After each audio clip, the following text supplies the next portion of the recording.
chicos.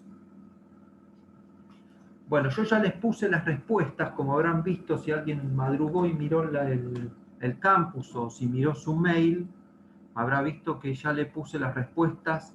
Fue una actividad cortita la que les planteé básicamente para hoy. Bueno, seguimos con ese cuadro, los cuadros un poco de tejido, o sea, de la parte de histología del tejido conectivo especializado y el óseo y cartilaginoso. Más allá de lo que diga Efraín, recuerden,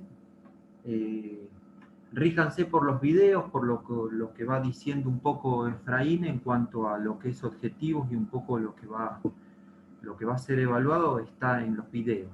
¿Estamos de acuerdo? ¿Queda claro eso, la parte histológica? ¿Sí o no? Sí, sí, sí, perfecto. Bueno, entonces acá lo que voy a hacer es, como les dije, tratar de aclararles un poco la mente en algunas cuestiones claves de histología, más allá de lo que diga Efraín, seguro, que él es el que rige más que nada los lineamientos de histología, ¿no? Entonces, vamos a empezar. Los dos tejidos básicos que yo o especializados, tejido conectivo del tipo especializado que abordé hoy acá, básicamente es el conectivo, lo que es el cartilaginoso y el óseo. ¿Está bien?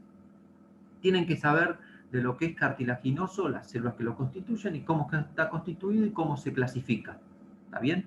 Un poco ese mismo lineamiento lo tiene el tejido óseo. Bien, y después les voy a comentar, más allá de que lo que escribamos acá, comentarle un par de cosas que tienen que sí o sí saber, que seguramente Efraín lo va a recalcar. ¿Está bien?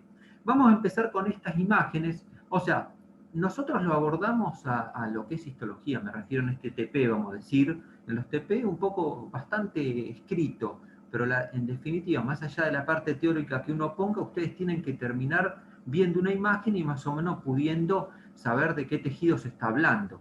¿Estamos de acuerdo? Y después, cuando ya tengamos los 4 tejidos básicos, cuando empecemos a abordar los aparatos y sistemas, sobre todo en el segundo parcial, ustedes van a tener que reconocer cómo está constituido un órgano en base a los tejidos que ustedes ya vieron. ¿Estamos de acuerdo? Entonces, por eso, vayanle dando bastante importancia a lo que es el diagnóstico del tejido, bien, más allá de todo lo que tienen que saber de lo teórico, como qué células lo constituyen. O sea, el esquema del tejido básico es el mismo, que es tener células, una matriz extracelular, y dentro de esa matriz extracelular tenemos sustancia amorfa y fibras. Bien, a veces predomina más una, a veces predomina más otra, pero el esquema general de un tejido es ese. Eso es lo que nos tiene que quedar claro en histología para arrancar. Bien, bueno, entonces, vamos directamente con el ejemplo del cartílago, y el cartílago se puede clasificar en hialino, elástico y fibroso. ¿Estamos de acuerdo? Fíjate que tanto el hialino como el elástico tienen pericóndrio. ¿Está bien? En cuanto al hialino, recuerden que tiene matriz amorfa, con mucha sustancia intercelular y pocas fibras de colágeno. Las células que lo constituyen, como dijimos, siempre son los condrocitos, bien, de tamaño intermedio en este caso, del hialino. ¿Qué forma el tabique nasal? El esqueleto de los embriones, la laringe, la tráquea, los bronquios, el extremo anterior de las costillas. Recuerden que por ahí en un choice aparece qué clase de tejido cartilaginoso encontramos en la laringe. Bueno, ¿es elástico, es hialino, es fibroso? No, bueno, es hialino. O sea, tengan en cuenta los ejemplos, porque pueden caer como preguntas. ¿Estamos de acuerdo? ¿Vamos bien o no? Yo los voy sondeando a ver si se cortó la conexión, si se escucha bien. Perfecto, sí. Perfecto. Vamos entonces. En cuanto al elástico, también tiene el pericondrio. En cuanto a lo que es la matriz, no es homogénea, con predominio de paquetes de fibras elásticas, por eso es elástico, fíjense. En el caso del cartílago es sencillo, porque fíjense, dependiendo lo que el hialino, bueno, no hay pocas fibras de colágeno. El elástico hay unas que predominan que son fibras elásticas. ¿Se acuerdan que las fibras del tejido de la sustancia intercelular había colágenas, y las colágenas estaban divididas como en 10 o en 11 o 12, depende del autor que lean, y fibras del tipo elástica? Bueno, en el caso del cartílago, fíjense que el elástico hay un predominio de fibras elásticas. En el caso de las células, que son los condrocitos, son grandes, abundantes, en el caso del cartílago elástico. Se encuentra en el pabellón auricular, la epiglotis y cartílagos de la laringe. Todo parece muy chino básico, como fue el caso de las articulaciones cuando veíamos las articulaciones. Uy, me tengo que saber todas estas articulaciones de memoria. Bueno, a medida que fuimos avanzando con los sectores anatómicos, fueron viendo los ejemplos de las distintas articulaciones y vieron que no es tan difícil. Cuando uno lee la lista de articulaciones es re difícil. Lo mismo pasa acá, cuando uno tiene que dar los ejemplos de cada tejido, o en este caso del cartílago hialino o el cartílago elástico, donde se encuentra, de a poquito lo van a ir incorporando. ¿Estamos de acuerdo? Bien, en cuanto al fibroso, no posee pericondrio, condrocitos escasos, son pequeños, tiene abundante matriz, con predominio de fibras colágenas agrupadas en haces que siguen la dirección máxima de esfuerzo, porque es fibroso. Bien, ¿dónde lo encontramos? En el disco intervertebral, en la parte del anillo fibroso. El disco intervertebral tiene una parte pulposa que es central y una parte fibrosa que es externa. Entonces, la parte externa del disco intervertebral está constituido por tejido del tipo cartílago fibroso. ¿Bien? Y en el menisco articular de la rodilla, que ya un poquito nos aproximamos el otro día cuando vimos imágenes donde mostramos los meniscos. ¿Bien? Entonces, dicho de otra manera, todo esto, que acá tienen las imágenes inclusive, yo no hago mucho hincapié porque Efraín se pone con esto y lo hace él a full. Bien, yo es para darle algunos lineamientos que tenemos que tener en claro. Y dicho esto, vamos a ver este cuadro resumen que ya lo tienen ustedes en el foro, como respuesta del TP5. Bien, fíjense, ¿qué colágeno hay en el cartílago hialino? Hay tipo 2 y puede haber 9, 10 y 11. Pregunta de examen. ¿Qué colágeno, qué fibras de colágeno se encuentran en el cartílago hialino, en el elástico o en el fibroso? Fíjense en que en el elástico es tipo 2, mientras que en el fibroso es tipo 1. ¿Qué función tienen? Más que nada esto de la función puede ser evaluable, o sea, puede ser tomable en un choice o en un oral, indudablemente que también, pero también para entender. Fíjense, si es cartílago hialino, lo que va a hacer es soportar, por la constitución que tiene, ¿no? Soportar presiones, recubre superficies articulares, o sea que acá el cartílago hialino lo vamos a encontrar en dos cosas que tenemos que tener presentes para ir cerrando cartílago. Primero, en las superficies articulares. Esas superficies articulares, ¿se acuerdan que tenemos una carilla articular? Está revestida por cartílago hialino y eso nos permite un deslizamiento y soportar presiones de las distintas articulaciones. Una vez que se corroe, se desgasta o como lo quieran llamar al cartílago hialino y se expone el hueso, tiende a, si esa articulación no se mueve, a anquilosarse, quiere decir a pegarse una con la otra. ¿Estamos de acuerdo? Perfecto, eso es un comentario al margen, pero bueno, para que vayan entendiendo un poco, entendiendo el cartílago, entendiendo los tejidos, la función que cumple, como para ir cerrando algunos conceptos.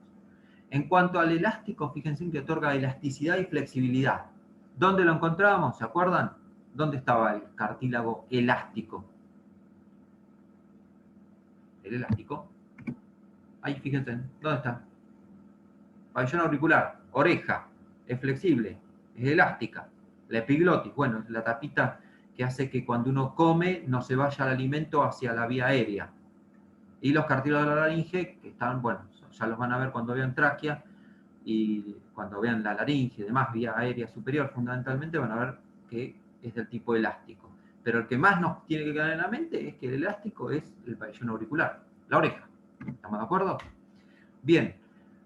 En cuanto a lo que es el fibroso, miren que soporta presiones y presiones constantes. Ustedes imagínense que en la columna vertebral, el disco intervertebral, la parte externa, la presión que soporta, soportando, fíjense, imaginemos los últimos discos de la columna, los del lumbar o lumbosacro, ¿no? Fíjense en todo el peso que soporta la cabeza, todo lo que es el tronco y soporta los miembros superiores, o sea que mucha presión está soportando y por eso es que está constituido de tejido cartilaginoso del tipo fibroso, la parte externa, vuelvo a reiterar. Fíjense en acá cómo plantea la ubicación del hialino como superficie articular, vía aérea, el oído externo, la trompa eustaquio, en cuanto al elástico, y en cuanto al fibroso, discos intervertebrales, como habíamos dicho anteriormente. Esto ya va más a lo que al diagnóstico. Fíjense en que con H y E se ve de tipo basófilo, el hialino. Acá lo veíamos, Miren. Con orseína, que es una tinción específica, ponemos en evidencia el cartílago elástico, por las fibras elásticas, fundamentalmente la orseína, y con HIE se ve del tipo acidófilo, no basófilo. Ahí tenemos la imagen, fíjense. Miren cómo se ve. Y el último, el fibroso, ahí lo tenemos, acidófilo. ¿Está bien? Por la constitución que tiene, ¿no? Y después, si tiene pericondrio, los dos primeros tienen, mientras que dijimos que el fibroso no. ¿Y qué características de la matriz? Bueno, es muy acidófila cerca del pericondrio, pero a medida que nos metemos en la profundidad del cartílago se vuelve más basófilo, y cerca de los grupos isógenos es muy basófilo y forma matriz territorial. ¿Qué es los grupos isógenos? La forma de dividirse. Y pueden ser grupos isógenos de tipo en pila de moneda, o pueden, es la forma de dividirse que tiene, o grupos isógenos formando tetrámeros, ¿está bien? Como que se ven 4 células dentro de una misma, de un grupo isógeno, ¿no? Eso tenganlo presente. Y después, en cuanto a lo que es, ese era el cartílago hialino, en cuanto al cartílago elástico, presenta un entretejido denso de fibras elásticas, estamos hablando de la matriz extracelular, ¿no? Elásticas que son basófilas en los cortes de HIE, que ya lo mencionamos ahí, las fibras, ¿no? La matriz en sí. Y las fibras elásticas son muy densas alrededor de la laguna, presentan además abundantes fibrillas de tipo colágeno tipo 2, que un poco lo pusimos acá arriba. ¿Bien? ¿Qué otra cosa? En cuanto al fibroso, y con esto ya vamos terminando, se componen de una combinación de fibras densas de colágeno y células cartilaginosas ubicadas en lagunas, rodeadas por cantidades variables de matriz hialina. Es una transición en el tejido conectivo denso, irregular y el cartílago hialino. ¿Estamos? El cartílago fibroso. Y con eso nosotros ya damos por concluido lo que sería el cartílago, el tejido cartilaginoso. ¿Qué tenemos que tener en cuenta? Que, volviendo a lo que es el cartílago hialino, dos cosas vamos a sumarle. Primero, tener en cuenta que cubre las superficies articulares. Y segundo, que este cartílago hialino es el que va a hacer una transición hacia tejido óseo una vez que sea invadido por lo que sería los vasos sanguíneos y como desencadenantes el calcio que llega por el torrente sanguíneo. O sea que tenemos que tener en cuenta la osificación después.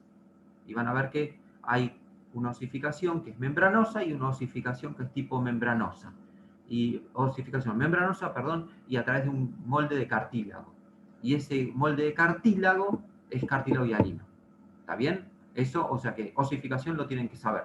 ¿Está bien? Me adelanté un paso a lo que es osificación, pero para tener en cuenta que el tejido cartilaginoso, aparte de saber las divisiones, cómo se constituye, qué predomina, cómo se observa para poder ser diagnóstico, tienen que saber que también es el cartílago hialino el que nos va a permitir la osificación. ¿Bien? Vamos. Por otro lado les cuento, y vamos pasando a hueso, recuerden que el hueso tiene un crecimiento en el largo, que básicamente va a estar a cargo de la osificación a través del cartílago hialino en la parte metafisaria, pero también va a tener un crecimiento en el ancho. Y aprovecho para decir que tienen que saber justamente lo que es la remodelación del hueso. O sea, el crecimiento en el ancho no es que crece y crece y crece y crece en el ancho, no, no. Va a haber una reabsorción, o sea, se va a comer hueso y se va a poner hueso. O sea, esa es la remodelación en el ancho. ¿Está bien? La remodelación del hueso en sí. Muy bien. ¿Hasta acá vamos bien o no? Sí, profe. Bueno, tejido y cartilaginoso estamos. Tienen que saber, ahora cuando ya estamos abordando hueso, tienen que saber, además de lo que es el tejido, que está constituido por células, y que tiene una matriz extracelular, y que esa matriz extracelular tiene sustancia amorfa y tiene fibras, tienen que saber algunas cosas, como por ejemplo, la característica que tiene el tejido óseo es que la matriz extracelular está osificada. ¿Estamos de acuerdo? No es una matriz blanda, es una matriz con calcio, con cristal de hidroxiapatita que se solidifican y queda como dura. Eso es lo primero. Lo otro que tienen que saber en cuanto a lo que es hueso, antes que me olvide, es osificaciones. ¿Estamos de acuerdo? Eso también ténganlo presente. Y tienen que saberlo clasificar al hueso, que ahora eso lo vamos a ver al final. Entonces, tienen que saber que las células del tejido óseo, tenemos las osteoprogenitoras, los osteoblastos, los osteocitos de superficie y los osteoclastos. Bien. Fíjense en que todas las que dijimos, menos esta última que son los osteoclastos, derivan de células mesenquimatosas. ¿Está bien? Eso ténganlo presente. Por otro lado, tengan presente que las osteoprogenitoras es la generadora de todas las células del tejido óseo, menos los osteoclastos que dijimos recién. Tienen un aspecto las osteoprogenitoras presentan aspecto fusiforme, con prolongaciones, o sea, ¿bien? Su núcleo es de cromatina laxa con un nucleolo evidente, ¿bien? Tiene un citoplasma pobre en organelas y están en el endostio y en el periostio. Recuerden que el periostio es la membrana que está recubriendo el hueso por afuera, mientras que el endostio es el que está revistiendo la parte de la diáfisis del hueso, la parte del conducto, diríamos, la parte interna. Y recuerden otra cosa, y esto para que tengan una idea, el periostio está ricamente inervado, quiere decir que tiene muchos nervios, ¿está bien? Muchas terminaciones nerviosas, quiero decir. Si yo le saco el periostio al hueso y lo quiebro, en una persona que está viva me refiero, lo quiebro, no le duele, pero teniendo el periostio como está ricamente inervado, lo fracturo al hueso y eso es lo que duele. Duele justamente la laceración que tiene el periostio, no el hueso en sí. ¿Estamos de acuerdo? Eso ténganlo presente. Por otro lado, presenta un núcleo oval claro y un citoplasma claro. Esos son las osteoprogenitoras. Los osteoblastos presentan numerosas prolongaciones, ya vamos a ver algún dibujito al final. Presenta un citoplasma muy basófilo. Es una célula de intensa actividad, ya que presenta retículo endoplásmico granular y Golgi, muy desarrollado indudablemente por todo lo que hace, la síntesis de las proteínas, como ser el colágeno. Presenta abundantes vesículas de fosfatasa alcalina y mitocondrias. Su núcleo es de cromatina laxa con un núcleo evidente. ¿Qué quiere decir que tiene cromatina laxa? Que está justamente laburando esa célula. Eso quiere decir que no está todo compactado el material genético, sino que está más laxo para que se pueda hacer la transcripción y traducción posteriormente. Bien, se encuentran en la periferia y son encargadas de producir la matriz osteoide. ¿Está bien? Los osteoblastos. Los osteocitos es una célula en reposo. O sea, el osteoblasto es la que está actuando a full, y el osteocito es uno que tiene una actividad un poquito menor, vamos a decirlo así. ¿Está bien? No es que se queda sin hacer nada, sigue haciendo. Porque justamente el osteocito es el que hace la osteólisis osteocitaria. Uno de los mecanismos que tienen que estudiar, osteólisis osteocitaria. ¿Está bien? ¿Qué significa? Renueva la matriz, básicamente, para hacer un intercambio de calcio, básicamente. ¿Estamos? Bueno, dijimos que está en reposo porque disminuye la actividad, además se encuentra rodeado de matriz ósea mineralizada. Son más numerosos, indudablemente. Los osteoblastos los encontramos más en la periferia, diríamos, mientras que los osteocitos están más inmersos ya en lo que vamos a llamar las ostionas o sistema de Havers, después lo vamos a ver. Son numerosas, bueno, presenta prolongaciones citoplasmáticas que sirven para comunicación de los osteocitos, o sea, entre ellos se comunican a través de unas prolongaciones, y con los vasos sanguíneos. ¿Está bien? Presenta cromatina condensada, porque no está tan funcionalmente activo como el osteoblasto, y es pobre en organelas. ¿Estamos de acuerdo? Pero sigue laburando. Labura menos, pero sigue laburando. Es como un jubilado, que no le alcanza el sueldo y sigue laburando.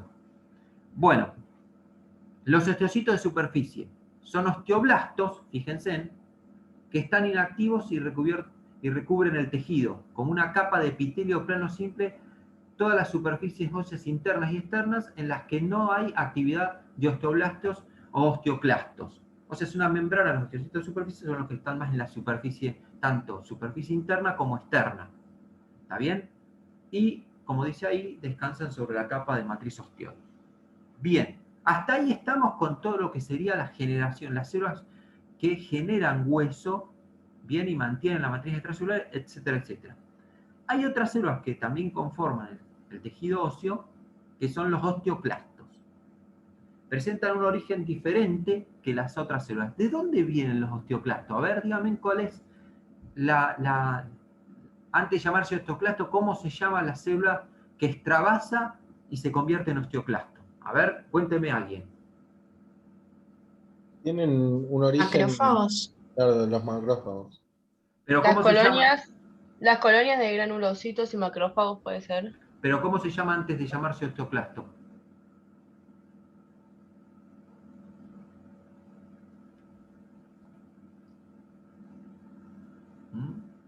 ¿Cómo se llama? Eso es de donde salen, está bien, perfecto. Salen de ahí, de las colonias, van en torrente sanguíneo, se meten al hueso y se transforman en osteoclastos. Son monocitos, ¿está bien? Que extravasados y se transforman. ¿Se acuerdan que habíamos hablado en tejido conectivo no especializado que había algunas células que migraban, los monocitos, que eran móviles, los monocitos son móviles, y cuando extravasan algunos tejidos se transforman en otras células, como ser los macrófagos, células de Kupffer, como decía un compañero ahí, macrófagos, las de Kupffer, ¿está bien? Que donde extravasan las de Kupffer en el hígado, y los macrófagos alveolares en el pulmón. Y en el hueso, los osteoclastos se extravasan y se convierten en osteoclastos. Bueno, por lo cual dijimos, como dijimos anteriormente, presenta un origen diferente a las otras células, a los osteocitos, superficie, osteoblastos y todo lo que dijimos anteriormente. ¿Bien? Es multinucleado, de 5 a 10 núcleos. Ahora vamos a ver por qué. En donde contactan con el endostio, presentan repliegues de membrana, las cuales se encuentran libres de organelas, los túbulos de microfilamentos, y son células responsables de la resorción ósea. Vieron que mencioné un mecanismo diferente yo anteriormente. Dije osteólisis osteocitaria, los osteocitos. Resorción ósea, los osteoclastos. Bien, estudien los dos procedimientos o procesos. ¿Está bien? La historia que los osteoclastos forman lagunas, como acá abajo lo vamos a leer. ¿Está bien?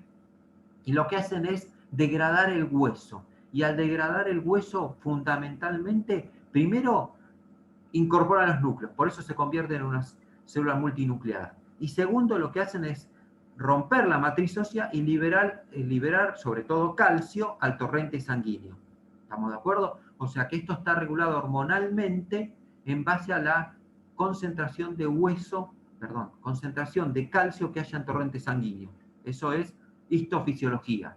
¿Estamos de acuerdo? A veces, como bien decía Efraín el otro día, nosotros no vamos a pedir bioquímica ni fisiología, pero a veces hay una parte al final siempre de los capítulos como histofisiología, donde uno cierra un poco la funcionalidad del tejido, la funcionalidad del órgano, etcétera, etcétera. Que a veces está bueno darle una leída rápida para terminar de cerrar el concepto, más allá de que lo tomen o no. ¿Estamos de acuerdo? Eso ténganlo presente. De todas maneras, Efraín o los doctores que están dando esto, siempre le dan una vuelta de rosca para que se termine de cerrar, más allá que se evalúe o no. ¿Estamos de acuerdo? Sí tienen que saber las células que lo constituyen, cuáles son las características, ¿está bien? Y más o menos las funciones que cumple cada célula. ¿Estamos de acuerdo? ¿Dónde está ubicada? Y en cuanto a lo que es la matriz extracelular, cómo se constituye y qué predomina. Porque eso nos da una idea de la función que cumple ese tejido. ¿Estamos de acuerdo? O la función que cumple el tejido dentro de un órgano. ¿Bien? Entonces, escriban ahí osteólisis osteocitaria. Si no lo saben o no lo encuentran, directamente Efraín. Esta tarde le preguntan, explícame qué es osteólisis osteocitaria y qué es resorción ósea. Algunos autores, se lo anticipo por las dudas, algunos autores dicen que es el mismo procedimiento o que no existe resorción ósea. Osteólisis osteocitaria, que no existe la osteólisis osteocitaria. Pero bueno, pregúntenle a Efraín que les explaye un poco. ¿Bien? Profe, Bueno, pasa que la sí. palabra osteólisis ya como que te lo va diciendo, ¿no? osteólisis, lisis de romper, sería la degradación del hueso. Claro, la osteólisis osteocitaria en realidad sería un intercambio de matriz, más que rotura, porque la rotura la haría ¿está bien? Este que Claro, el hace osteoclasto. el osteoclasto. Por eso algunos no se casan con la teoría, ¿entendés? Pero de todas maneras, preguntémosle a Efraín. Bien que a él le gusta contestar estas preguntas así, medias extrañas, y eso significa que han leído algo. Bueno, sigamos con los osteoclastos, así no nos retrasamos. Son voluminosas y siempre asociadas a la matriz ósea. Presentan gran cantidad de lisosomas, escuchen esto, lisosomas, ya que realizan una función de resorción ósea, es decir, degradan hueso. Presentan gran cantidad de mitocondria, porque se necesita energía para este procedimiento. Son células bien acidófilas, se localizan en las lagunas de Homefish,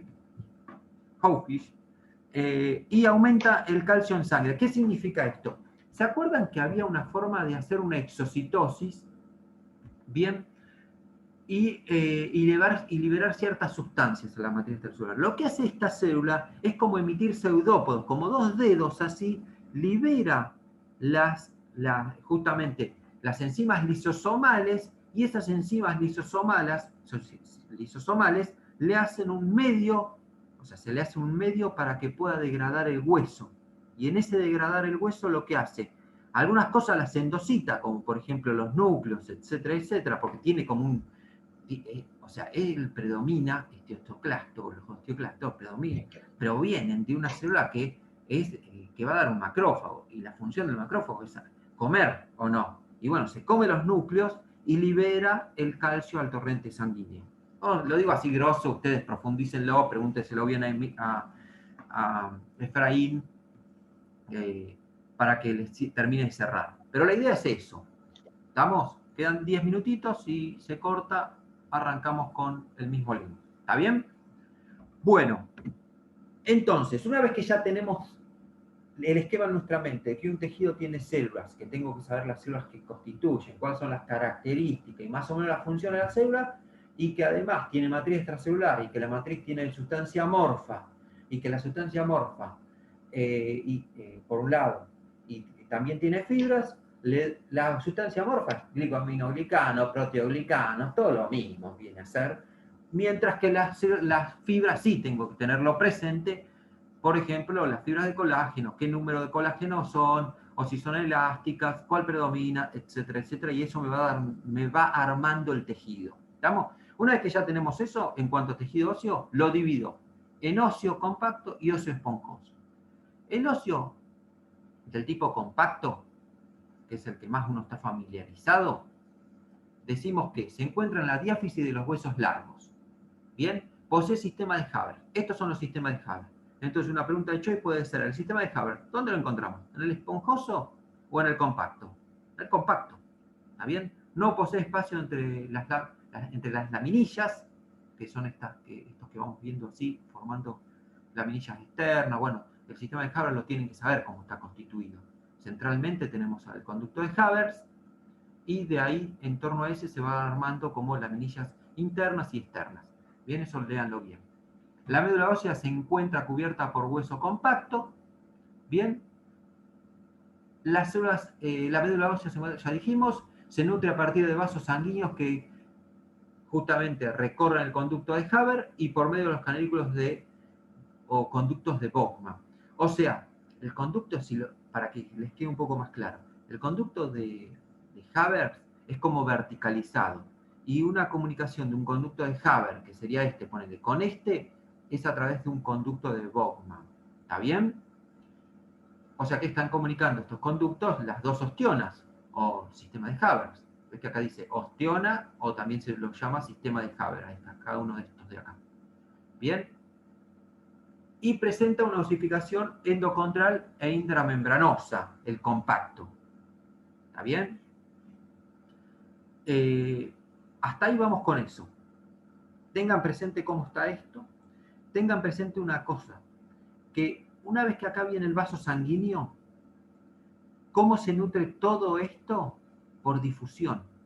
Entonces, lo que está más cerquita del conducto de Haber va a estar más irrigado, va a llegar más nutrientes, van a llegar más fármacos que lo que esté más distal. ¿Estamos de acuerdo? Entonces, por eso es tan difícil que el hueso, una vez que es invadido por algún germen, bacteria o lo que sea, es muy difícil curarlo. Es lo que se llama osteomielitis. La osteomielitis es una infección del hueso y es muy difícil curarlo porque los fármacos le cuesta mucho llegar a las partes más periféricas de los sistemas de Haber. Eso ténganlo presente. ¿Estamos de acuerdo? Bueno, es una cosa para que entiendan la difusión que tiene el alimento, los nutrientes, oxígeno, etcétera, etcétera, y entre ellos los fármacos, para que entiendan lo difícil que es, ¿no? Que lleguen los nutrientes de más al hueso. Y en cuanto al esponjoso, fíjense aquí, se encuentra formando la epífisis de los huesos largos, esa parte esponjosa que forma como arbotantes, no se dispone como un sistema de Haber, fíjense, y presenta una estructura trabeculada entre sus laminillas o láminas. La médula ósea se encuentra entre las trabéculas y presenta osificación endocondral e intramembranosa. Bien, la osificación es la misma, o sea que ustedes tienen que saber osificación también. Bien. Como les había dicho y les anticipé, en una manera simplificada, la intramembranosa es a través de una membrana membranosa, mientras que la endocondral tiene que ver con un modelo de cartílago, a partir de ahí se osifica. ¿Está bien? Esto a partir del mesénquima directamente. Eso léanlo también. Y después tengan presente esto, lo que dijimos, ¿no? Tejido óseo esponjoso, formado por una red de laminillas óseas llamadas trabéculas. Las trabéculas contienen médula ósea roja, si está activa. ¿Está bien? Esto es tejido conectivo especializado, sangre, ¿está bien? O médula ósea, o médula ósea, bien digo. Y la médula ósea, vamos a ver que si está activa, es roja.